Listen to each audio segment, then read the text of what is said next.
Oke, bismillahirrahmanirrahim. Assalamualaikum warahmatullahi wabarakatuh. Alhamdulillahilladzi arsala rasulahu bil huda wa dinil haq liyudhhirahu 'ala dini kullihi wa kafa billahi syahida wa kafa billahi wakila, amma ba'du. Perkenalkan, saya Emilia Rahmawati bersama teman saya Nurul Amalia. Kami akan menjelaskan makalah kami sebagai tugas akhir semester 6 ini dengan judul Bulan sebagai penggerak pasang surut air laut.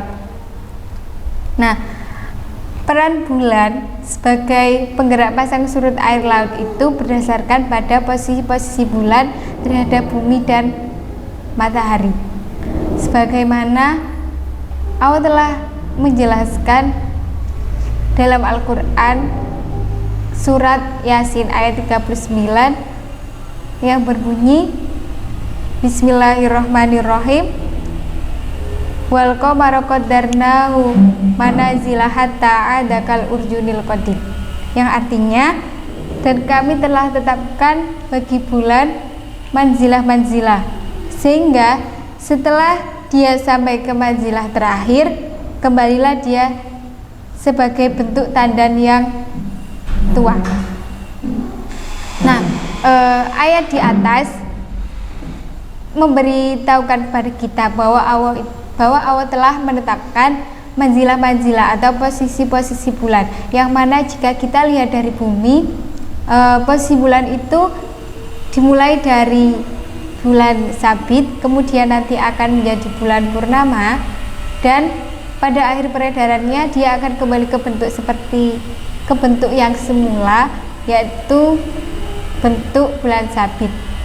Nah, terkait dengan bulan purnama, Allah menjadikan sumpah dengan bulan purnama, yaitu pada surat Al-Insyiqaq ayat 18.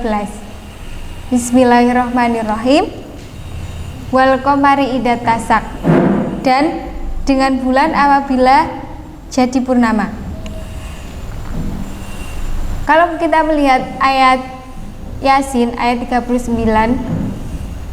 penyebutan manzilah-manzilah ini memang tidak disebutkan secara rinci, tapi bagaimana kita sebagai manusia bisa merenungkan isyarat-isyarat ilmiah atau hikmah-hikmah dari manzilah-manzilah yang telah ditetapkan Allah itu, terutama manfaatnya sebagai pengaruh penggerak pasang surut air laut. Nah, pada kesempatan kali ini kita akan menjelaskannya dalam dua perspektif, yang mana pada perspektif pertama akan dijelaskan bulan itu dari segi tafsir, dan yang kedua akan dilanjutkan pada pembahasan bulan dari segi sains. Nah, menuju pada pembahasan pertama, kami di sini menggunakan 3 kitab tafsir. Yang pertama, kitab Fi Zilalil Quran karya Said Qutb, kemudian kedua adalah tafsir Al-Azhar karya Profesor Hamka, kemudian yang terakhir adalah Tafsir Al-Munir karya Dr. Wahbah Az-Zuhaili. Nah, pada tafsir yang pertama, yaitu tafsir Fi Zilalil Quran, terkait dengan surat Yasin ayat 36 tentang manzilah-manzilah, bahwa di dalam tafsir tersebut dikatakan bahwa manusia melihat bulan itu dalam manzilah-manzilahnya, dimulai dari bulan sabit, kemudian berkembang dari satu malam ke malam yang lain hingga menjadi bulan purnama yang utuh. Setelah itu mulai mengecil sedikit demi sedikit menjadi bulan sabit seperti tandan tua. Orang yang memperhatikan bulan pada suatu malam akan memahami nuansa redaksi Al-Quran yang menakjubkan itu, karena pada malam-malam pertama dan malam-malam terakhir bentuk bulan itu sama, yaitu bulan sabit. Namun pada yang pertama, pada malam-malam pertama, bulan itu seakan-akan dia itu segar, cemerlang, dan pada malam-malam terakhir dia hadir seakan-akan ditutupi kecemberutan, kesedihan, dan diselimuti oleh kepucatan dan kerontokan. Bagi yang mengetahui rahasia manzilah-manzilah dan bentuk bulan yang berbeda-beda itu maupun tidak, menyaksikannya saja cukup untuk menggerakkan hati, menggerakkan perasaan, dan merangsang tadabbur dan pikiran.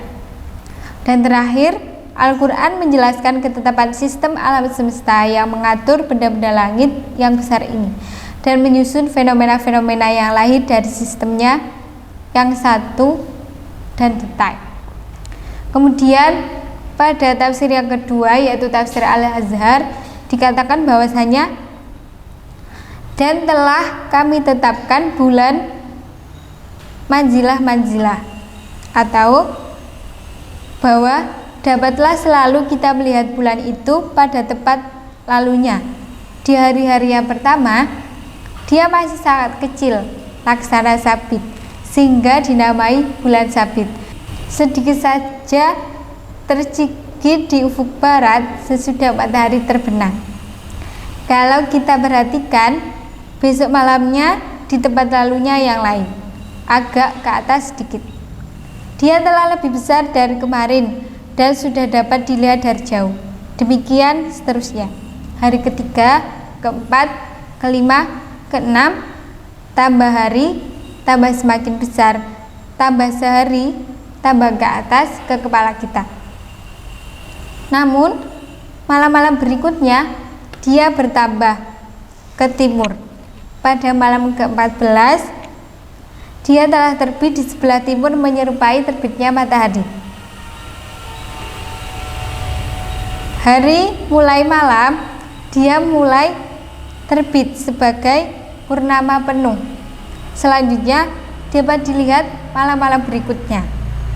Dia kian lama, kian terlambat terbit. Malam ke-15 sudah terbit pada pukul 7 malam. Malam ke-16 sudah terbit pukul 9 malam, dan seterusnya. Sehingga akhir-akhir bulan, malam 25, malam 26, dan seterusnya, dia bertambah kecil, kembali kelihatan di sebelah timur. Seketika hari akan siang sehingga bulan sabit kembali. Kemudian pada tafsir yang ketiga, yakni tafsir Al-Manar, dikatakan bahwa Allah telah menjadikan tempat-tempat beredar untuk bulan yang di dalamnya bergerak suatu gerakan yang lain, yaitu dengan waktu 28 tempat kembali, atau disebut dengan manzil, yang berhenti setiap malam dengan setiap satu dari mereka pada tingkat 13 derajat setiap harinya. Kemudian disembunyikan 2 malam jika bulan itu 30 hari, dan 1 malam jika bulan itu 29 hari. Ketika bulan berada di akhir fasenya, ia memalu, kecil, kuning, dan melengkung, dan kembali ke awalnya hingga menjadi seperti tandan tua.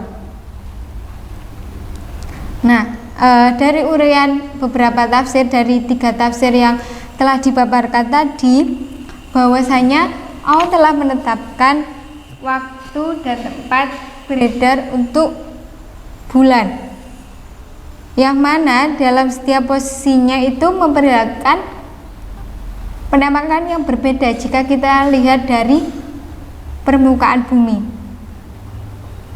Namun sejatinya dia adalah bulat penuh. Nah, dalam waktu edarnya, bulan itu mengalami fase-fase yang mana telah disebutkan tadi, yaitu fase bulan sabit, kemudian menjadi fase bulan purnama, dan pada akhir fasenya dia kembali menjadi bentuk bulan sabit. Nah, inilah fase-fase bulan, posisi bulan dalam sekali edar. Nah, jika manusia mau berpikir dan merenung, maka fenomena ini itu mengandung isyarat-isyarat lain yang mana erat kaitannya dengan pasang surut air laut. Nah, tidak dijelaskan memang bagaimana pengaruhnya atau bagaimana perannya dalam mempengaruhi gerak pasang surut air laut dalam kajian tafsir ini. Oleh karena itu akan dijelaskan pada pembahasan selanjutnya terkait dengan bulan sebagai penggerak pasang surut air laut dalam perspektif sains.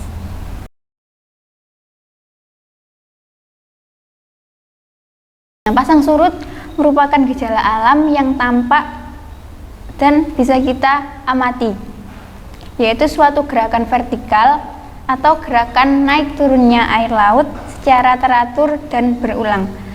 Nah, ini terjadi pada seluruh partikel air laut sampai bagian terdalamnya. Nah, pasang surut air laut merupakan hasil dari gaya gravitasi dan efek sentrifugal, yaitu dorongan ke arah luar pusat rotasi. Menurut hukum gravitasi Newton, dinyatakan bahwasanya gaya gravitasi dipengaruhi oleh massa benda dan jarak antar kedua benda. Nah, diketahui bahwasanya jarak bumi dan bulan 400 kali lebih dekat daripada jarak bumi ke matahari. Sedangkan massa bulan itu 400 kali lebih kecil dibandingkan massa matahari. Sejalan dengan teori Newton tadi, dengan jarak dan massa bulan dan matahari terhadap bumi, dapat diketahui bahwasanya bulan itu memberikan efek yang lebih besar karena jaraknya yang lebih dekat, yaitu jadi meskipun bulan dan matahari ini sama-sama memberikan efek gravitasi kepada bumi, untuk kasus pasang surut air laut ini bulan 2,2 kali lebih besar pengaruhnya terhadap pasang surut air laut di bumi, yaitu jika dijabarkan secara statistik, maka bulan menyebabkan hampir 70% efek pasang surut, sedangkan matahari hanya 30%. Nah, pasang surut air laut juga didefinisikan sebagai gelombang yang dibangkitkan oleh adanya interaksi bumi, bulan, dan matahari. Puncak gelombang atau posisi tertinggi air laut disebut pasang tinggi, dan lembah gelombang atau posisi air laut yang terendah disebut surut atau pasang rendah. Perbedaan antara pasang tinggi dan pasang rendah disebut rentang pasang surut atau tunggang pasang surut. Sedangkan waktu ketika terjadi pasang tinggi dan pasang rendah disebut periode pasang surut. Harga satu periode pasang surut bervariasi antara 12 jam 25 menit sampai 24 jam 50 menit. Nah, proses terjadinya pasang surut air laut ini tidak sesederhana bulan menarik air laut. Jadi, jika seperti itu, maka hanya akan terjadi pasang surut air laut sekali dalam satu hari. Jadi seperti yang saya sebutkan tadi di awal, ada yang namanya efek sentrifugal, yaitu ketika misalnya bumi bertemu dengan bulan, maka wilayah lautan dari bumi ini akan tertarik oleh lautan di wilayah bumi ini akan tertarik oleh bulan. Sedangkan di sisi sebaliknya, di sebelah sisi yang tidak tidak bertemu dengan bulan. Di sini maka akan terjadi efek sentrifugal, sehingga kedua sisi tadi ini sama-sama mengalami pasang, sedangkan sisi atas dan sisi bawahnya akan menjadi surut. Maka ada 3 tipe dasar pasang surut air laut yang terjadi berdasarkan periode dan keteraturannya. Yang pertama adalah pasang surut tipe tunggal, yaitu apabila dalam 24 jam atau dalam 1 hari terjadi 1 kali pasang dan 1 kali surut. Yang kedua adalah pasang surut tipe tengah harian atau harian ganda, yaitu apabila dalam 1 hari atau dalam 24 jam terjadi 2 kali pasang dan 2 kali surut. Sedangkan ada juga yang ketiga, pasang surut tipe campuran, yaitu ketika dalam 24 jam itu terkadang condong ke tipe pertama dan juga condong ke tipe kedua.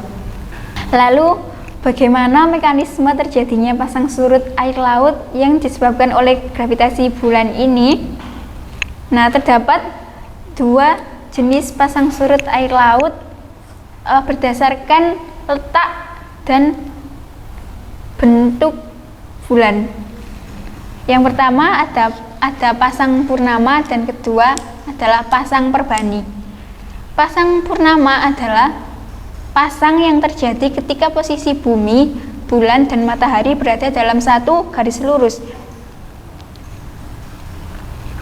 Maka pada saat itu akan dihasilkan pasang tinggi yang sangat tinggi dan pasang rendah yang sangat rendah.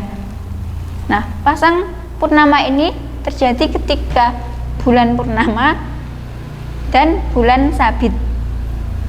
Permukaan air laut di daerah yang mengalami purnama akan mengalami pasang tertinggi, yakni di titik A dan B.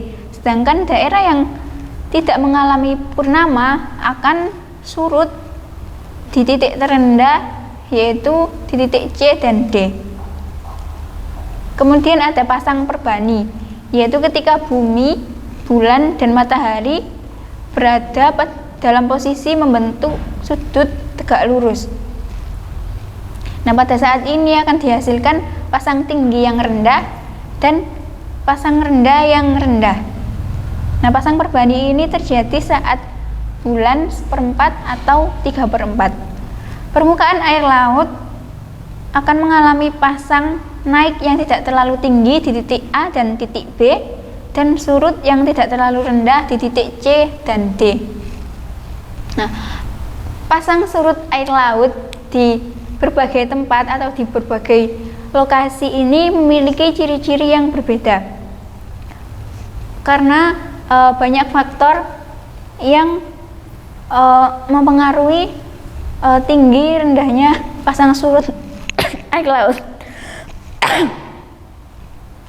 Nah, pengaruhnya antara lain tipologi dasar laut, lebar selat, bentuk teluk, dan lain sebagainya. Nah, di beberapa tempat ada perbedaan pasang tinggi dan pasang rendah yang sangat signifikan. Misalnya di Teluk Fundy, Kanada, itu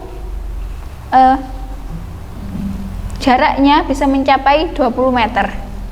Nah, proses terjadinya pasang surut air laut ini kan seperti yang dijelaskan tadi memiliki faktor yang sangat kompleks. Nah, namun hal tersebut bisa diramalkan karena sifatnya yang periodik, yaitu menggunakan data amplitudo dan beda fase dari masing-masing komponen pembangkit pasang surut.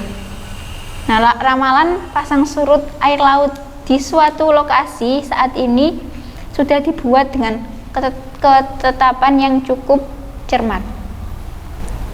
Jadi dapat disimpulkan bahwasanya posisi bulan yang ketika kita lihat di bumi bentuknya berbeda-beda, mulai dari bulan sabit, bulan purnama, dan kemudian menjadi bulan sabit lagi, itu memberi pengaruh juga terhadap tinggi rendahnya pasang surut air laut. Jadi ketika bulan dalam keadaan sabit dan bulan dalam keadaan purnama akan memberikan efek pasang purnama atau pasang tertinggi.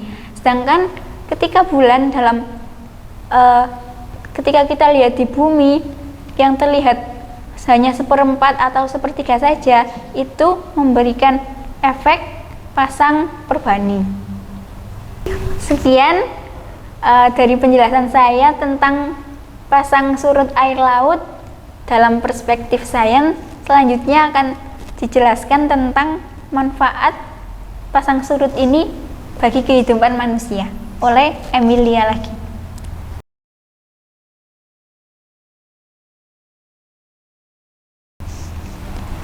Oke, selanjutnya setelah kita mengetahui bagaimana pengaruh bulan sebagai penggerak pasang surut air laut, maka pada pembahasan yang terakhir akan kami berikan sedikit manfaat dari pasang surut air laut itu bagi kehidupan.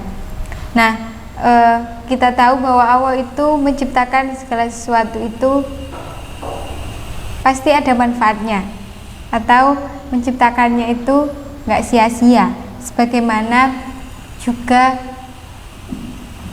tentang posisi bulan ini, yang mana erat kaitannya dengan pasang surut air laut. Nah, dengan adanya fenomena pasang surut air laut ini sangat berpengaruh bagi kehidupan, khususnya bagi kehidupan manusia yang melakukan aktivitas di dekat laut seperti nelayan dan semisal. Mereka itu bisa merencanakan sesuai dengan kondisi laut. Ketika keadaan pasang, mereka akan merencanakan kegiatan sesuai dengan keadaan tersebut, dan juga sebaliknya. Nah, fenomena pasang surut air laut itu juga bermanfaat sebagai pembangkit listrik. Jadi dapat kita simpulkan bahwasanya fenomena-fenomena yang terjadi di alam semesta ini, kalau kita perhatikan, semuanya bermanfaat bagi kehidupan manusia. Nah, sekian pembahasan dari kami. Apabila ada kekurangan dan kesalahan dalam kami menjelaskan, kami meminta maaf. Semoga penjelasan yang telah kami paparkan tadi bisa bermanfaat. Dan terakhir dari kami, wassalamualaikum warahmatullahi wabarakatuh.